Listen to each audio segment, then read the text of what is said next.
कर दो करम मुर्शद मोहतरम। सवाल है जी, चांद पर जो आपका चेहरा दिखाया गया उसके मतलब बताएं।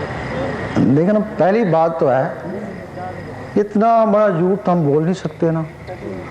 अगर ये बात झूठी हुई तो कल हम तुम्हारे में कैसे खिताब कर सकेंगे, किस मुंह से आएंगे?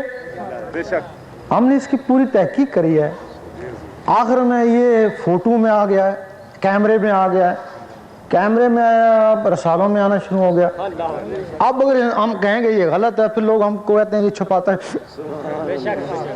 हर सवाल तस्वीर आ गई है, क्यों आई है इसका हमको इल्म नहीं है, किसने दी है इसका भी हमको इल्म नहीं है, क्यों दी है इसका भी हमको इल्म नहीं है।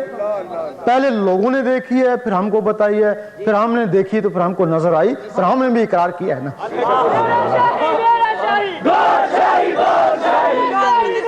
यहाँ एक सवाल होता है, ज्यादा लोग कहते हैं, बहुत से लोग देखते भी हैं, हमारे मुखालिफ भी देखते हैं, हाँ, फिर वो ये कहते हैं कि हुजूर पाक की शक्ल नहीं आई, गौस पाक की नहीं आई, इसकी क्यों आती है? भाई इसका जवाब तो अल्लाह दे सकते हैं। क्या खबर हुजूर पाक ने लगवा दी हो, इसके मतलब हम कुछ नहीं बता। इतना जरूर बताएंगे कि जब हुजूर पाक ने चांद को 2 टुकड़े किया था तो कुछ लोगों ने कहा था ये जादू है।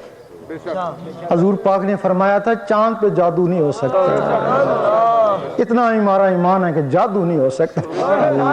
अगर कोई कहेगा कि ये जादू है तो फिर वो हुजूर पाक के जमाने में भी जादू था ना, फिर वो लोग फिर बरक कहते हैं ना, फिर वो बरक कहेंगे फिर सही है ये जादू है, वो जादू, ये जादू है तो वो भी जादू था, उस मुझे का इनकार हो जाएगा ना।